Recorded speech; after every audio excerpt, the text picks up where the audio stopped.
Hello guys, welcome back to another video on Assetto Corsa Competizione on the PlayStation 5. Today I'm racing in Apex Online Racing's Tier 1 at Kyalami.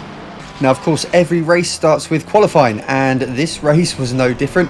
Unfortunately I haven't really had enough time to practice for this one.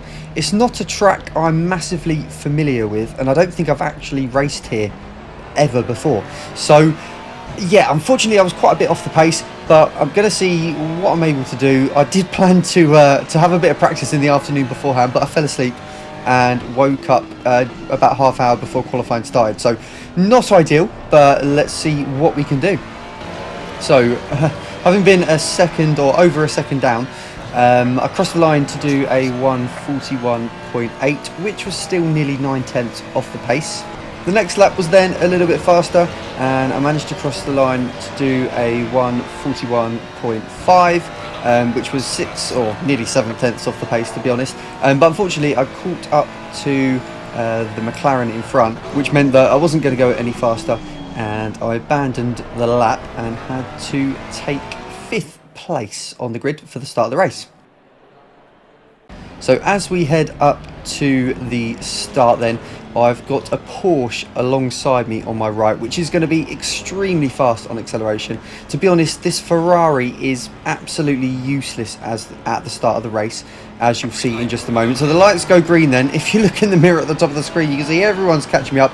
That Porsche that started alongside me is already well ahead, and that Audi over there on the right hand side is nearly taking first place into the first corner as we seem to get through. There's a spin on the right hand side. One of the Porsches goes around, not too sure what happened there. I look like I've dropped one position at this point to that Porsche that started alongside, so not too bad a start considering the car we're in and the other cars around us. But I need to try and get past this Porsche fairly quickly because I've got a feeling I'm going to be held up if I can't get past it within the next lap or so, because the front 4 cars are pretty fast. In fact, the front 2, Jazzman and Coca, are definitely 2 of the fastest drivers that we have on ACC on PlayStation. So yeah, it's going to be important to try and get past this Porsche. We're heading up towards the hairpin now. I've got a pretty good run on him. He's going to go defensive on the left hand side, defending the inside line. I'm going to try to brake very late. We just about get through there, but unfortunately again you can see the acceleration of that Porsche there. It's really fast, but heading down the hill in towards the fast or slow right hander I should say, and I'm going to just stick my nose towards the inside and he leaves the door open. But again, the Porsche is so fast on acceleration and this is somewhere you don't want to go 2 by 2 side by side. I do back out a little bit, but the Porsche tries to give me room, takes a bit too much speed through and just ends up on the grass. We take advantage of the mistake, round the final corner and up into 5th place to start lap number 2. However, I have already dropped back 2.5 seconds behind 4th place, so gonna need to get my head down and try to see if I can start to catch that front group of 4. It is a very long race though, 1 hour and 30 minutes, so I need to try to set myself into a rhythm, try to improve the pace a little bit and also try not to make too many mistakes. So over the next 10 minutes I was able to set into quite a nice rhythm and gradually creep up to the 2 cars ahead, and eventually got within around about a second of the car in front until I made a bit of a mistake. I just lost the rear of the car going into the left-hander, and then for some reason I thought that was a bit of tarmac over on the right-hand side, so I headed there to get a good exit, having gone off the track, and it was gravel instead, so that slowed me down massively, and then I ended up almost 4 seconds back on P4. So a bit of a silly mistake. Part of the problem with having minimal practice time is that I didn't have the chance to work on a setup myself. I just grabbed one from a hot lap on YouTube, and to be honest it was just a little bit too unstable for a race of this length, especially on the brakes. So I had started on 57 brake bias in the practice session leading into qualifying, but I'm already on 58.8 and it helped a little bit, but it still just wasn't ideal.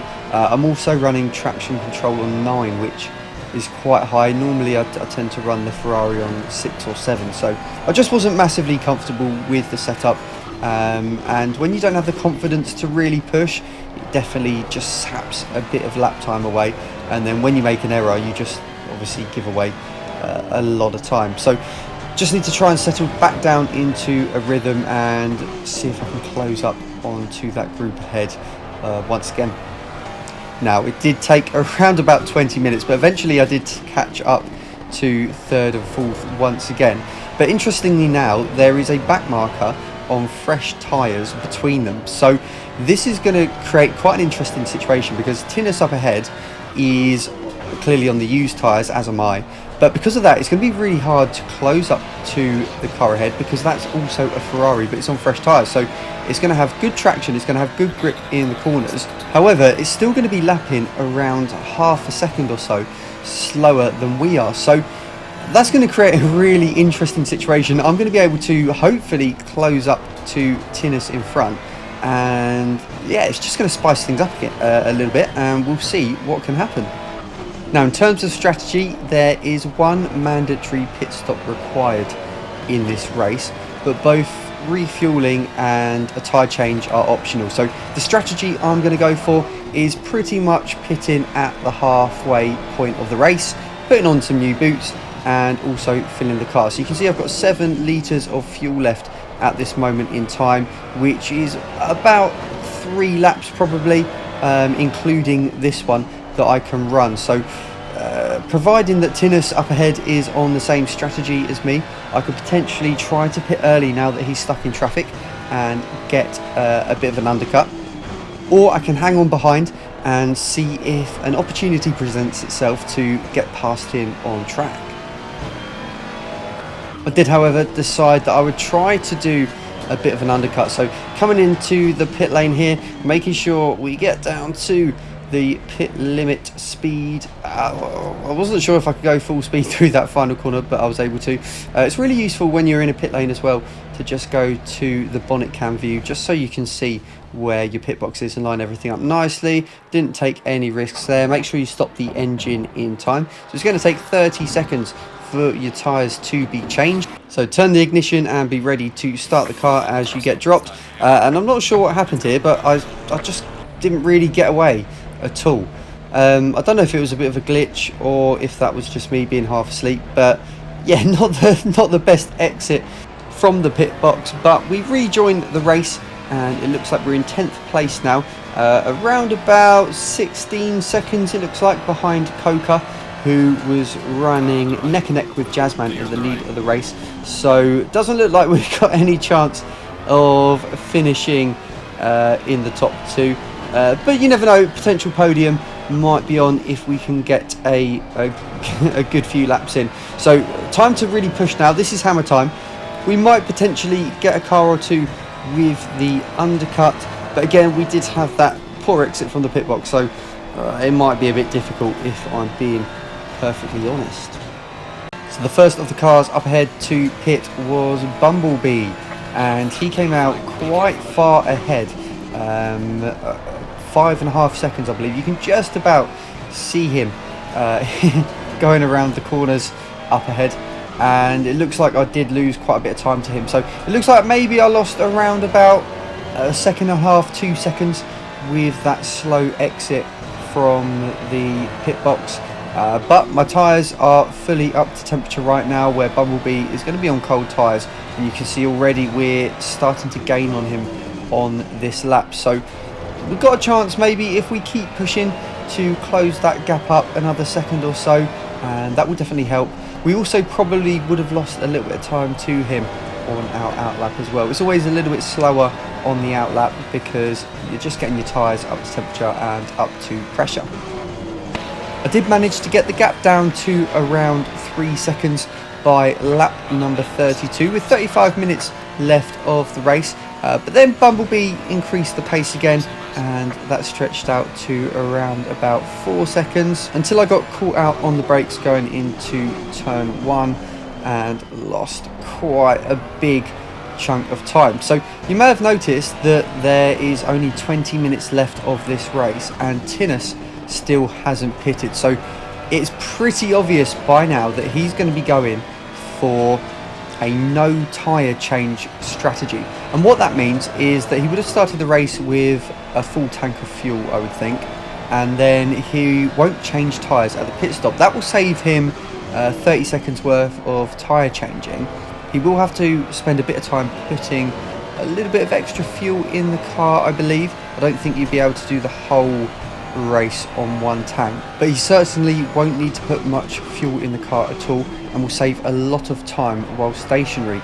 Now, with 10 minutes to go, I did notice that he had come into the pit lane, car number 13 on the minimap, and you can see he's already got away before we're even round the final corner. So he's gained quite a lot there by the look of it, nearly the whole start finish straight. And it just shows you, although he might have been lapping considerably slower over the last 30 minutes or so, he still hasn't lost that 30 seconds that we would have done by being stationary. So great strategy from him. He just needs to keep it in one piece now for the last 10 minutes of the race. Meanwhile, up ahead, I can see that Bumblebee has caught a group of 3 back markers and is looking like he's struggling to get past them. So this might create a bit of last minute excitement for me, and I might have a chance of potentially getting involved with that battle up ahead. So with just 5 minutes to go, you can see we've closed the gap up now to within 2 seconds to Bumblebee. Now under 2 seconds, 1.9 seconds, and he's only managed to get past one of these cars, so they're clearly having a great battle amongst themselves. Maybe not quite reacting to the blue flags, but you can see the Porsche does let Bumblebee pass there. I'm going to get a good exit out of this final corner, only about 1.5 seconds behind the Audi now, and if I can clear these 2 Porsches quite quickly, maybe there will be a chance to get involved with something before the race finishes. So this is a nice last minute bit of excitement. It's been a bit of a stalemate for the last half hour or so, and yeah, not much has gone on, but this is really adding something to the end of the race, and we'll have to see what happens. There's still one more back marker ahead of Bumblebee, closing up quite quickly now indeed, and I'm able to take a lot more speed through there than the Porsche. I'm going to give them a little flash of the headlights just to let them know that I'm behind and I'm ready to overtake. Again, a bit of a dirty air there, and you can see understeering quite a lot, which is going to affect my ability to get close to them going into the hairpin, and that's just kind of hampered my chance of getting past here. Unfortunately, they do run a little bit wide. I get a nice exit, but again, you can see how good that Porsche is on acceleration. This is really starting to hinder us now. You can see that on this lap I'm already 1.3 seconds down on my best lap time, so it shows you just how much time you lose with traffic, as Bumblebee up ahead manages to get past one of the last remaining back marker. The other 2 Porsches go side by side through the right hand kink. I'm going to move to the inside and get past the grey Porsche first of all, and it was very close on the exit. This is super exciting, but I really don't want to ruin my race after nearly an hour and a half of driving. So let's see what happens as we head down into turn 1. You can see the blue flags waving. I'm going to put my nose towards the inside. There's a bit of contact, and we managed to get past one of the Porsches. Just one more left to go. Bumblebee's already made a run for it and is 2.8 seconds ahead now. So one more back marker left to go. Can we get past him on this lap? These 3 cars must be absolutely loving it right now, having a great battle between themselves, and we're going through the really long right-hander there, gaining a lot of time. I'm going to look and put my nose towards the inside, but he's not going to let me have the position there at all. I'm going to try and follow a bit closer through the S's this time and see if I can get the move done into the hairpin, and it looks like he actually ran a little bit wide as well, clips the curb, so I'm going to get a much better exit as we head up the hill. Hopefully he'll let me move up the inside. I'll give him a little flash as well just to let him know that I'm going for the move, and we get that one nicely done, and we can start to pursue Bumblebee, although the gap has already gone up now to over 3 seconds again. And that is how the race ended. So started in 5th and finished in 5th. I do apologise for the lack of pace and promise I will try and be on it a bit more next time. Shout out to Tinus for finishing 12 seconds ahead as well with that no tyre change strategy. I hope you enjoyed watching the race. If you did, give the video a thumbs up, and thanks for making it all the way through. Quite a long one, this one. And hopefully I'll post a few more races like this in the future. Unfortunately, league racing is a bit difficult for me because I work shifts, don't always have the evenings free, so I can only ever enter as a reserve as and when. Hopefully that will be a little bit more often, but we'll see. Once again, thanks for watching, and I'll see you on track very soon.